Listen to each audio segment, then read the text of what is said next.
بسم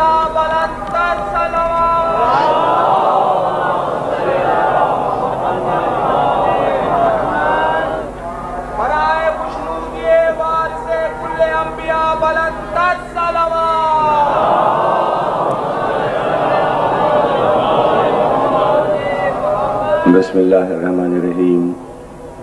ساری تعریف اللہ کے لیے، درود اور سلام محمد اور آل محمد۔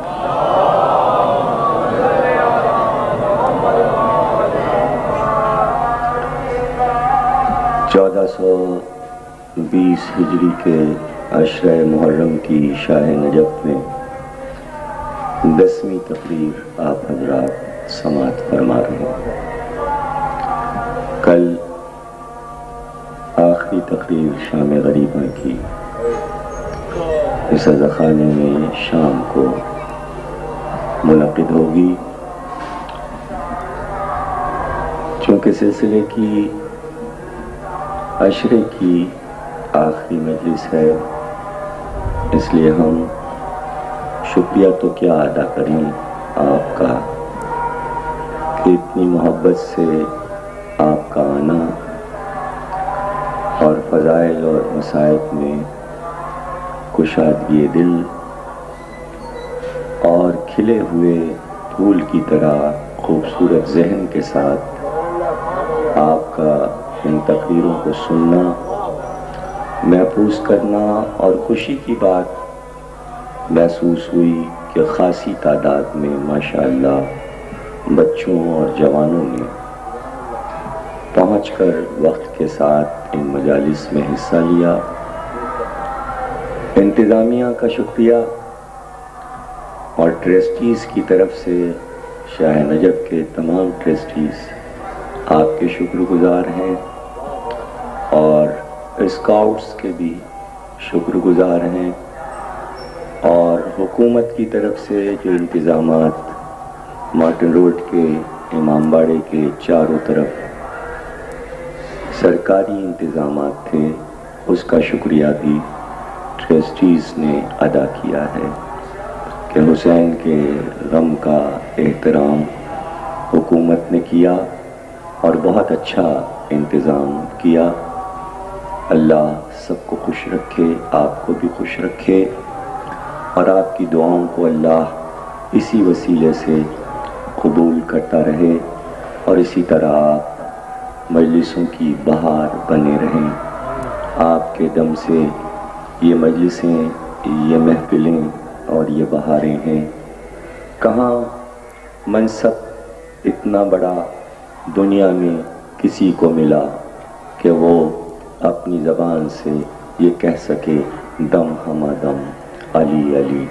یہ منصب قدرت کے یہاں آپ کے لیے تھا، آسان نہیں تھا، جبکہ یہ اعلان تھا سر کٹانے ہیں، گھر لٹانے ہیں، نسلوں کو تباہ کر دیا جائے گا، لیکن جب خود خدا کہے بندوں سے کہ ہم تمہاری شہادت کو زندگی بنائیں گے اور ہم اپنی طرف سے تمہیں رزق عطا کریں گے، تو بس پھر کیا تھا، ٹکرا گئے زمانے سے علی علی کرتے ہوئے علی والے۔ اس لیے کہ انہیں یہ اطمینان تھا کہ جیسے زمانہ مر جاتا ہے اور مر جائے گا، ہم زندہ رہیں گے دنیا میں بھی اور آخرت میں بھی۔ اسی یقین کے ساتھ جی رہے ہیں کہ آج کا دن کسی کا بھی ہو، لیکن آخرت میں ہماری حکومت ہے، محشر ہمارا ہے، محشر ہمارا ہے، وہاں کی دنیا کی سلطنت ہماری ہے۔ اور یہ اگر سچ نہ ہوتا تو موت سامنے ہو اور پھر علی علی اور یا حسین۔ کتنا یقین ہے ان سچوں پر، ان صادقین پر کہ جو یہ وعدہ کر کے گئے کہ تم محبت کرنا، وعدہ ہمارا ہے کہ ہم یہاں کیا دیں گے اور وہاں کیا دیں گے۔ جس کو آخرت پر یقین ہے وہی کہتا ہے دم ہما دم علی علی، ہر سانس میں ہماری علی علی ہیں۔ کیا خوبصورت نام ہے ایک کہ معصومین نے کہا اے آل محمد تمہارے نام اتنے شیریں ہیں کہ ادھر زبان پہ نام آیا اور مٹھاس آئی، دل کو ایک سکون ملا۔ ایسے نام بھی تو کسی کے نہیں ہیں، میٹھے میٹھے نام، محمد، علی، فاطمہ، حسن، حسین، سارا پیار قدرت نے ان ناموں میں بھر دیا، کتنی محبت کتنی شیرینی بھر دی۔ اور پھر جب اللہ پکارے علی، اور جب اللہ ملک سے کہے تم پکارو لا فتح الا علی، لا سیف الا ذوالفقار، اور جب اللہ اپنے حبیب سے خیبر کے میدان میں کہے کہ پکاریے علی کو، آواز دیجئے علی کو، آپ کی صدا پر علی آئیں گے۔ نبی نے بتایا کہ علی وہ ہے کہ جسے پکارا جائے تو فوراً آتا ہے۔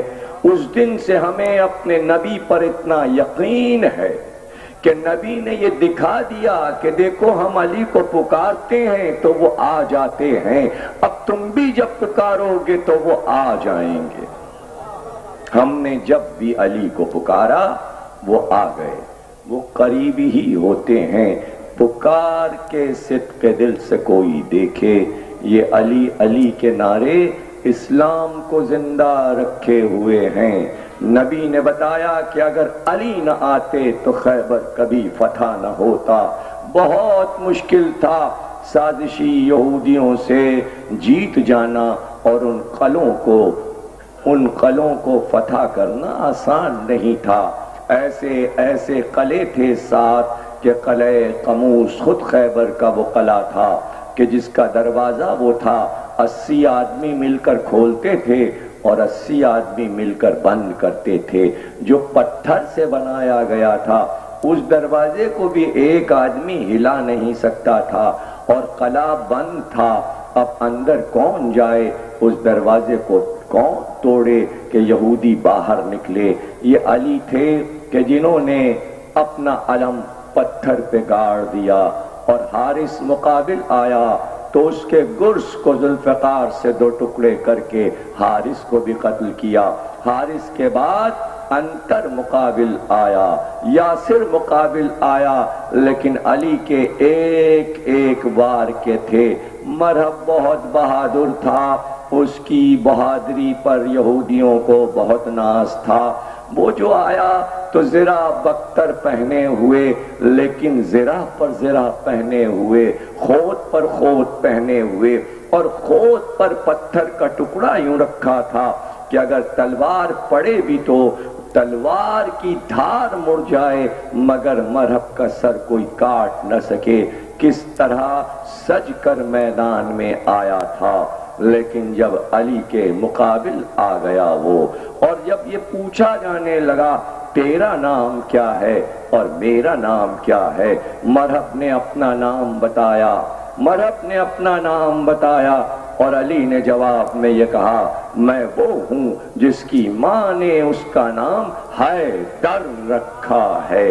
یہ نام جو گونجا خیبر کے میدان میں، علی نے آج پہلی بار یہ نام ماں کا رکھا ہوا بتایا کہ میری ماں نے میرا نام حیدر رکھا ہے۔ مرہب یہ سنتے ہی واپس چلا، اپنے گھوڑے کو اس نے موڑ لیا، لیکن وہ آیا جو ازل سے قسم کھائے ہوئے ہے کہ ہم ہر کافر ہر مشرک کو بہکاتے رہیں گے، اور علی کے سامنے تو وہ دشمنی پر ہر وقت آمادہ رہتا ہے۔ شیطان بھیس بدل کر آیا اور راہ میں مرہب کو روک کر کہا کہاں جاتا ہے، کہاں جا رہا ہے؟ کب وہ آ گیا جس کا نام حیدر ہے، اس لیے کہ میری ماں نے میرے خواب کی تعبیر یہ بتائی تھی۔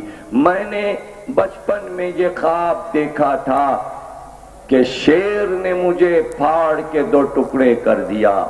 میری ماں کاہنہ تھی، علم نجوم جانتی تھی، میں نے اپنی ماں سے خواب بیان کیا تو میری ماں نے تعبیر یہ دی تھی کہ بیٹا سب سے لڑنا مگر حیدر نامی شخص سے نہ لڑنا، اس لیے کہ حیدر شیر کو کہتے ہیں اور تیری موت اس کے ہاتھوں پر لکھی ہے جس کا نام حیدر ہوگا، جو طاقت میں شیر کی طرح ہوگا۔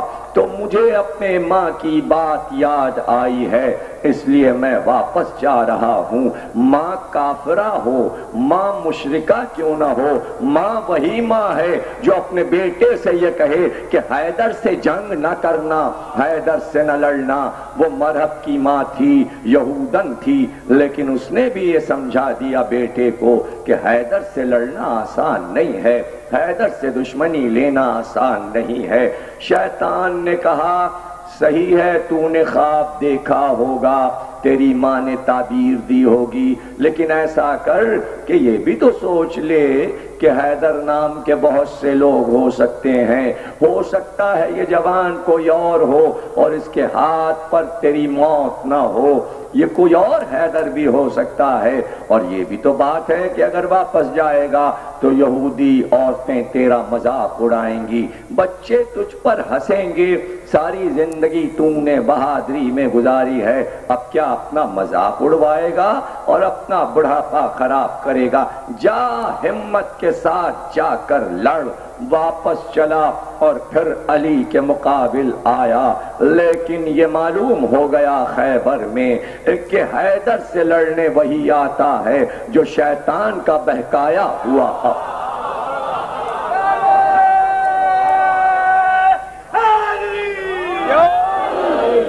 مرب بڑی تیاری سے آیا تھا، نیزہ بھی اس کے پاس تھا، برچھا بھی اس کے پاس تھا، نیمچا بھی اس کے پاس تھا، تلوار بھی اس کے پاس تھی، تیر و کمان بھی اس کے پاس تھا، گرز بھی اس کے پاس تھا۔ علی کے پاس صرف ایک ذوالفقار تھی۔ علی نے کہا کہ ہم پہلا وار نہیں کرتے، تو پہلا وار کر اور اپنے ہتھیاروں میں سے جس ہتھیار کو چاہے اس کو پہلے اپنے وار پر اس کا ہنر دکھا دے۔ مرب نے چلے میں تیر جوڑا اور علی کی جانب تیر پھینکا، علی نے اس کے تیر کو ذوالفقار سے کاٹ دیا، جتنے تیر ترکش میں تھے سب ختم ہوئے، علی نے ہر تیر کو تلوار کی دھار سے کاٹ دیا۔ اس نے گرز کو ہلایا، علی نے گرز کو دو ٹکڑے کر دیا۔ اس نے نیزہ اٹھایا، نیزہ اس کا کٹ گیا علی کی ذوالفقار سے۔ اب ایک ہی ہتھیار بچا تھا اور وہ تلوار تھی۔ اس نے تلوار کا وار علی پر کیا، علی نے اس کے وار کو رد کر دیا۔ جب کئی بار وہ کر چکا اور گھمسان کی لڑائی ہونے لگی، گرد اٹھنے لگی، اور وقت وہ اٹھا کہ جب لڑائی مرہب سے چھڑی علی کی تو نبی خیمے سے نکل آئے، ساتھ میں سارے اصحاب بھی تھے، اور ہر ایک اس لڑائی کو غور سے دیکھ رہا تھا۔ علی لڑ رہے تھے، عرش سے اللہ دیکھ رہا تھا، ملائکہ دیکھ رہے تھے، اللہ کا نبی اس لڑائی کو دیکھ رہا تھا۔ ایک بار علی نے اپنی بجلی جیسی چمکتی ہوئی ذوالفقار کو بلند کیا اور سر پر مرہب کے ذوالفقار کو چلایا تو کہتے ہیں ایسی آواز آئی جیسے لوہا پتھر سے ٹکرا گیا ہو، اور ایسی کڑکنے کی آواز تھی کہ خیبر کا میدان اس آواز سے گونج گیا۔ علی کی ذوالفقار چلی، اس کے خود کو کاٹا، پتھر کے ٹکڑے کو کاٹا، سر کو دو حصے کیا، دانتوں سے ٹکرائی، گردن کو دو ٹکڑے کیا، سینے کو شگافتہ کیا اور مرہب کو دو ٹکڑے کرتی ہوئی اس کے رہوار کو کاٹا۔ اور اب زمین کی طرف ذوالفقار تیزی سے جا رہی تھی کہ جبریل کو حکم الہی ہوا کہ جبریل، اگر آج تم نے اپنے پر نہ بچھا دیے تو آج زمین بھی دو حصوں میں شگافتہ ہو جائے گی۔ یہ علی کا وار نہیں ہے بلکہ علی آج خدائی طاقت سے لڑ رہے ہیں۔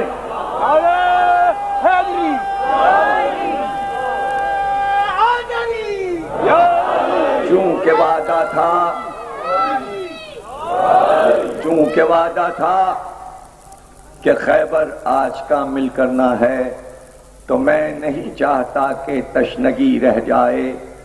تقریر کوئی طویل نہیں ہوگی، شب عاشور ہے، لیکن چند لمحے کی زحمت۔ مرہب دو ٹکڑے ہو گیا، مرہب دو ٹکڑے ہو گیا۔ علی کی ذوالفقار نے خیبر کا میدان فتح کر لیا، خیبر کا میدان فتح کر لیا۔ ادھر مرہب کو علی نے قتل کیا اور ادھر لشکر نے یہ دیکھا کہ علی اس شان سے لڑ رہے ہیں۔ اس جنگ میں علی کے پیر زمین پر نہیں تھے، اور جب نبی سے کہا گیا کہ ذرا علی کے ہاتھوں کو دیکھیے تو نبی نے کہا تم ہاتھوں کو دیکھ رہے ہو، میں پیروں کو دیکھ رہا ہوں، پیر ہوا پر بلند ہیں۔ حیرانی تھی کہ یہ خیبر کی لڑائی میں علی کے پاؤں فضا میں کیوں بلند تھے؟ چونکہ علی وہ وار کر رہے تھے جو قوت ربانی تھا، تو اس قوت کے استعمال میں علی نے یہ نہیں چاہا کہ زمین کی مدد لی جائے، اس لیے کہ علی ابو تراب ہیں، زمین علی کی بیٹی ہے، اور باپ اپنی قوت میں بیٹی کی مدد نہیں لیتا۔ آج بتایا علی نے کہ میں ابو تراب ہوں، فضا میں پیر بلند تھے اور حملے پر حملے کر رہے تھے۔ لشکر باہر آ گیا، لڑ رہا، جب مرہب مارا گیا تو لشکر آ گیا مقابلہ کرنے کے لیے کہ قلعوں میں نہ گھسائیں مسلمان۔ تو علی جب لشکر کو مارنا شروع کیا اور لشکر بھاگنے لگا تو ایک شریر یہودی نے اپنے تلوار کے وار سے علی کی سپر گرا دی۔ علی کی سپر ہاتھ سے چھوٹی تو علی جلال میں آ گئے، اور ایک بار جست کر کے علی نے قلعہ خیبر کے دروازے پر 2 انگلیاں ڈال، اور 2 انگلیوں کا در تک جانا تھا کہ ایک بار انگلیوں سے در کو ہلایا، اور ہلانے کے بعد کڑوں سے چول سے نکال کر اس بھاری دروازے کو جسے 80 آدمی کھولتے تھے اور بند کرتے تھے، علی نے ایک ہاتھ پر اس دروازے کو اٹھا لیا، اور جب دروازے کو سپر بنا کر لشکر کی طرف بڑھے تو اس دن پتا چلا کہ نبی نے کیوں ناد علی میں کہا تھا کہ علی مظہر العجائب ہے۔ خیبر کی لڑائی علی کے اس لقب کی تفسیر ہے کہ علی کس طرح مظہر العجائب ہیں۔ اور جب دیکھا مسلمانوں نے کہ خیبر کا در کھل گیا اور قلعہ نظر آنے لگا، لیکن بیچ میں خندق تھی اور ادھر مال غنیمت تھا اور یہودی کی شکست ہو رہی تھی، تو اس وقت علی خندق میں کود گئے اور دروازے کو اپنے ہاتھ پر رکھ کر پل بنا لیا، اور پورا لشکر اس قلعے کے دروازے پر سے گزر رہا تھا۔ علی کے ہاتھ پہ در خیبر تھا، اس در پہ لشکر تھا، علی کے پاؤں فضا میں تھے، یعنی علی کہیں اور تھے۔ یہی موقع تھا کہ جب پوری امت کا لشکر خیبر کے دروازے پر آ گیا ہے، اب نہ ادھر پناہ ہے نہ ادھر پناہ ہے، اب تو علی کے ہاتھوں پر ہے۔ یہی موقع تھا کہ علی سارے فتنے ختم کرنے کے لیے پورا در خیبر اٹھا کر اسی وقت جہنم میں پھینک دے۔ کیا مشکل تھا علی کے لیے کہ یہیں سے در کو اچھال کر جہنم کے حوالے کر دیتے، لیکن انہیں موقع دیا کہ برسوں کے بھوکے، برسوں کے پریشان حال، جاؤ مال غنیمت لوٹو۔ اب سب کے گھر کے دروازوں پہ جواہرات جڑ جائیں گے، اب سب کے گھروں میں سونا ہوگا، اب سب کے پاس کھجوروں کے باغات ہوں گے۔ علی نے اسلام کو امیر بنا دیا۔ اسلام امیر ہوا علی کے دم قدم سے۔ اب بھی نہ اگر سب مل کر نعرہ لگائیں دم ہما دم علی علی کا، تو اس میں ہم کیا کر سکتے ہیں؟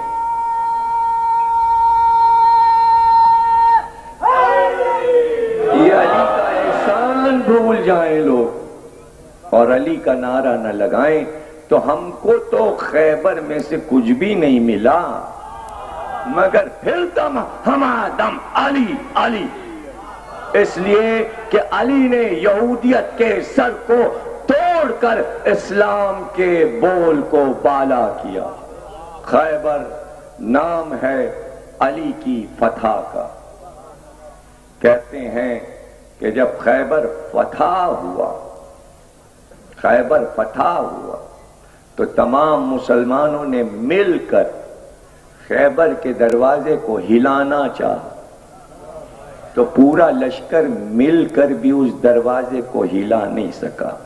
قلعہ خیبر آج بھی ہے عرب میں، دروازہ بھی وہیں اب تک پڑا ہے، اب جا کے کوئی ہلا لے، پڑا ہوا ہے وہیں، دروازہ پڑا ہوا ہے۔ اگر اٹھایا جا سکتا تو اٹھا لیا جاتا۔ خیبر اسی طرح ہے جیسے 1400 سال پہلے بنا ہوا تھا۔ ظاہر ہے کہ پہاڑیوں کو کاٹ کر بنایا گیا ہے، اور سعودی عرب کے آثار قدیمہ میں ہیں، سارے قلعے موجود ہیں۔ جا کر کوئی دیکھے کہ ان قلعوں کو علی نے کس طرح فتح کیا۔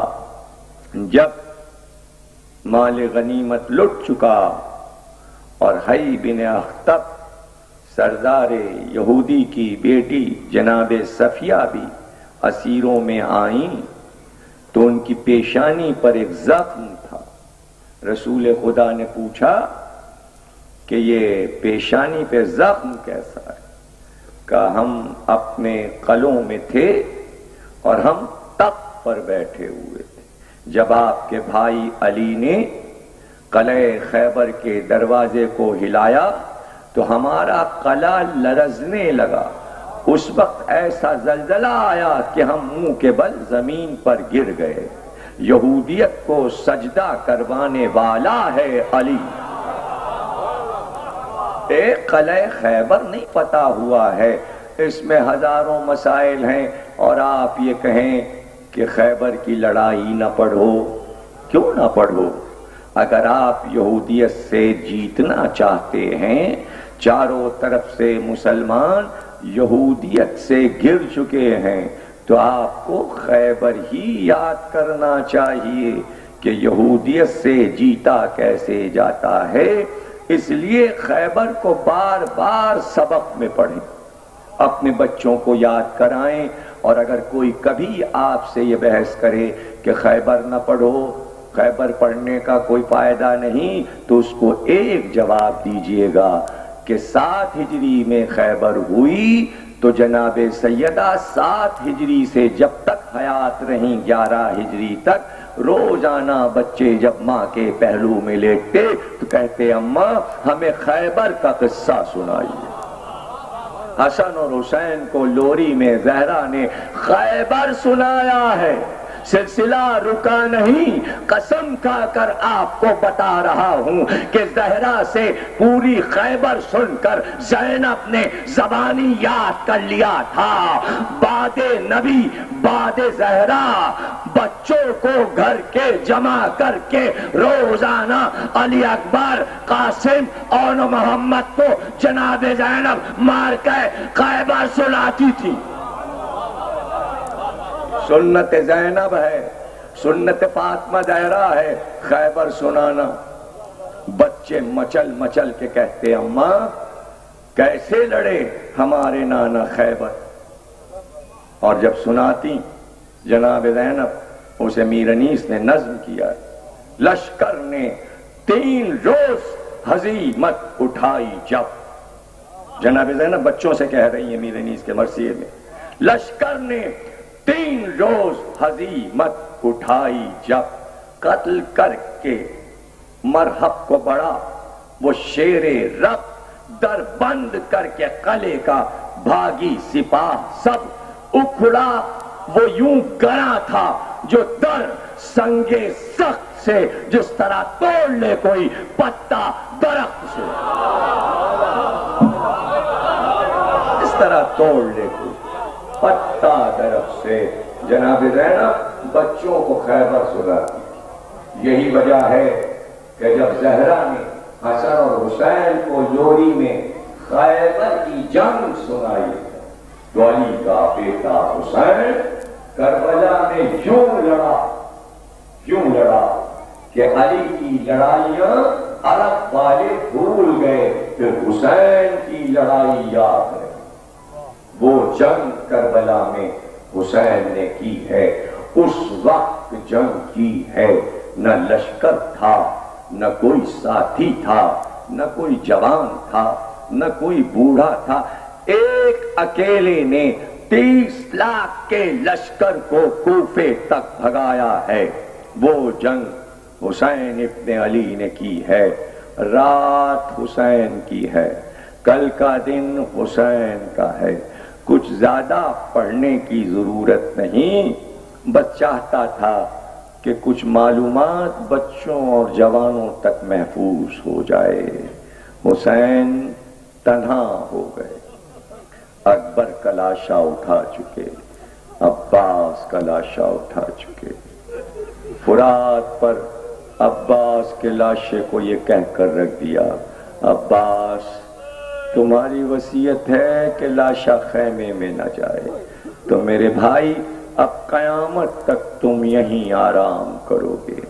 علی اصغر کی قبر بنا چکے، ہاتھ میں مٹی بھری تھی اصغر کے قبر کی کہ خیمے کا رخ کیا، سید الساجدین سے کچھ باتیں کی، باپ اور بیٹے میں راز امامت پر گفتگو ہوئی، ایک ایک بی بی سے رخصت ہوئے، سکینہ بی بی بھی کھڑی تھیں سامنے، بابا کو دیکھ رہی تھی۔ جب چلنے لگے حسین تو بیویاں سر کے بال کھول کر خیموں کے 2 رویا کھڑی ہو گئی، اور ہر بی بی کہتی تھی حسین درمیان سے نکل جاؤ تاکہ ہم تمہیں دل بھر کے دیکھ سکیں۔ ایک ایک بی بی شہزادے کو دیکھ رہی تھی، زہرا کے لال کو دیکھ رہی تھی۔ کہتے ہیں جب حسین رخصت ہوئے تو تمام خیموں کی بیبیاں جناب زینب کے خیمے میں آ گئی۔